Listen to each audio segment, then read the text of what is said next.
So 1 year on since Newcastle United were taken over, and you have to say it's been a year of progress. I think you look at where Newcastle were last October after 2-1 defeated Wolves, and the club really did seem to be, they were on the road to nowhere. There's no doubt about it.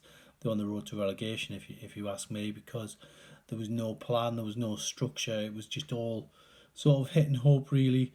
And now you look at it, and there is a clear and concise plan behind the scenes. There's a real vision of where this football club can go now. And as far as investments concerned, something that was the main issue under Mike Ashley. Wasn't prepared to put the money in. Yes, it was sustainable.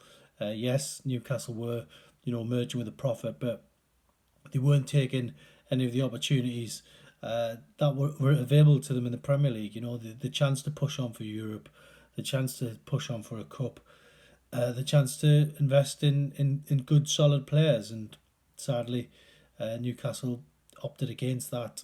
They went down the road of trying to sign younger players and sell them on, and yes, it worked maybe 1 in 10, but ultimately it didn't work often enough, and it's certainly no way to produce a winning football team, a competitive football team, which is what Newcastle have got now. New owners have put in 200 million so far. I think there's going to be more of that to come, and even in 12 months, Newcastle currently sit in a Europa Conference League spot, which many fans would take. Go when the season started. Yes, they've only won 2 games, but at this stage there's plenty to build on. They've only lost once as well, so it is all positive at the moment for Eddie Howe. He is trying to deliver something that we haven't seen for a long time at Newcastle. He talks openly about trying to win a cup. While he won't be pushed on league positions, he's looking for week on week improvement, and if they can do that, then all the better. So 1 year on, Newcastle United in a much better place than they were a year ago.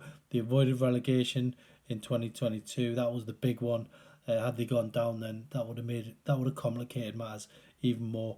But they're in a good place. They're competing, and we can all look forward to another positive year ahead.